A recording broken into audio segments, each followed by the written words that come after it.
মা দেখো, আমরা পাশ করেছি। কবরের পাশে দুই শিশুর সেই কান্না ভেজা জয়গান। মা, পৃথিবীর সবচেয়ে ছোট অথচ গভীরতম এই শব্দটি যেন আজ এক বুক হাহাকার নিয়ে ফিরে এলো। যে বয়সে পরীক্ষার ফলাফল নিয়ে দৌড়ে মায়ের কোলে ঝাঁপিয়ে পড়ার কথা, যে বয়সে মা সন্তানের কপালে আদর এঁকে দিয়ে জয়ের তৃপ্তিটুকু নিজের করে নিতেন, ঠিক সেই বয়সেই দুই অবুঝ শিশু আজ দাঁড়িয়ে আছে শীতল কবরের পাশে। তাদের হাতে স্কুল থেকে পাওয়া সাফল্যের চিহ্ন, হলুদ রঙের মার্কশিট। কিন্তু সেই সাফল্যের খবর শোনার জন্য পৃথিবীতে আজ আর কেউ নেই।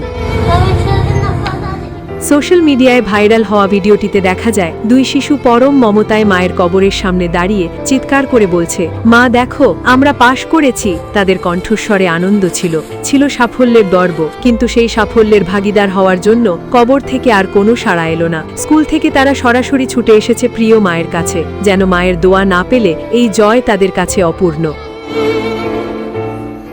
জানা যায়, ভারতে মোহাম্মদ সরওয়াত খান নামের একটি ইনস্টাগ্রাম প্রোফাইল থেকে ভিডিওটি শেয়ার করার পর মুহূর্তেই তা ছড়িয়ে পড়ে বিশ্বজুড়ে। ভিডিওটি দেখে লাখো মানুষের চোখে জল। মন্তব্য বক্সে উঠে এসেছে মানুষের আর্তনাদ। সৃষ্টিকর্তা যেন কোনো সন্তানের মাথা থেকে মায়ের ছায়া এভাবেই কেড়ে না নেন। এমন দৃশ্য দেখার পর বুকটা ফেটে যাচ্ছে। পৃথিবীর সবচেয়ে বড় সত্য হলো, মা ছাড়া সবকিছুই অসম্পূর্ণ।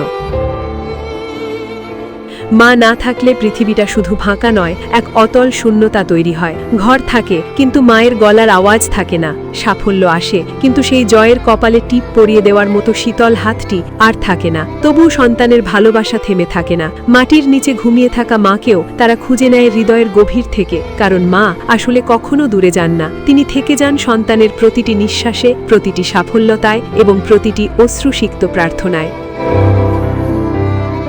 এই দুই শিশু প্রমাণ করে গেল, মা পৃথিবী ছাড়তে পারেন কিন্তু সন্তানের হৃদয় থেকে নয়। মা অশরীরী হলেও প্রতিটি অর্জনের নীরব সাক্ষী হয়ে তিনি আজও বেঁচে আছেন, বেঁচে থাকবেন প্রতিটি সন্তানের অস্তিত্বে।